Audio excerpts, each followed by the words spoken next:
This is your weekly channeled message for March 4th. Okay, you know that scene in Indiana Jones? I don't remember which one it is. The fourth one, I think. They're driving through the forest and there's all these huge killer ants swarming them. They're trying to get away from, and the ants attack the bad guys and overwhelm them and swallow them up and like cover them. I saw that scene, but instead of ants, it was frogs. And Marion still drives the car over the edge of the cliff, landing into the water, turning it into a boat, and sailing away. The frogs represent the things of the world that were meant to overwhelm us, but they've become full grown, and we have moved beyond them. We can travel faster. We have more awareness. We can go farther. We're leaving behind what all of those things are trying to control us with. I'm hearing like taxes and laws and rules and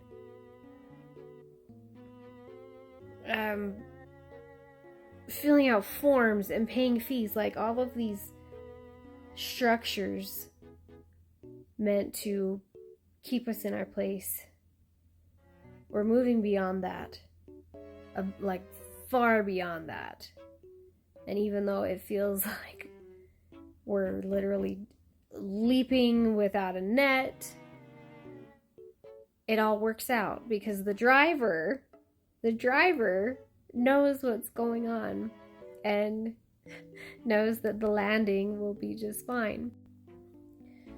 Then I saw, if you've ever been to Disneyland, the Peter Pan ride where you're in the ship and you are flying over London and the stars are sparkling. It is this feeling of, and then it took me back to a meditation I used to do of flying high with inner child energy to remember who you truly are. Okay, it's this feeling of we need to start rising above everything, maintaining a higher perspective of everything. If we want to be above and beyond all of these constructs, we have to physically, energetically put ourselves there.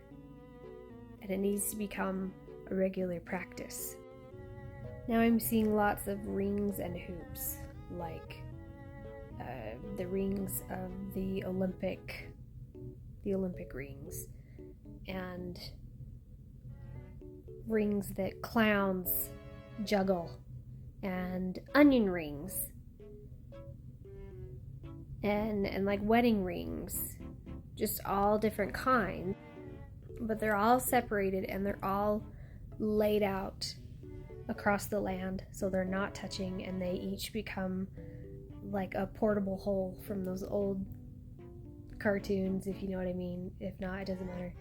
They become a portable hole that we can jump down through and fall down through, and each one of us has our own portal, and it's fun and exciting because it's like going down through the tubes, like in Super Mario Brothers, when they go up and down the tubes, and when they make the choo-choo sound. I should find that sound effect. It's the idea of a circle is an infinite, no beginning and no end, right? And this symbology of everything's connected, well, the things that we thought were connected actually are not, and this separation is creating this space for us to move through to where we're actually meant to go. Like things have to, like a tower moment, things have to break down and fall apart in order for you to put it back together. Puzzles have to be, I'm seeing like a mosaics and puzzles that you don't like what it looks like. Well, you have to literally take every single piece off, maybe all at once, maybe one at a time, and replace it with what you want. And you can't see, even when all those changes are happening, you can't see it until most of it has already been put back there. And so it's this feeling of, roundabout way, let me summarize my thought. The things that have broken down that we can see through and move in between now, it's so that we can move through them, travel past them to the new place where we're supposed to go, the new picture we are rearranging, the new ways of life that we are bringing online.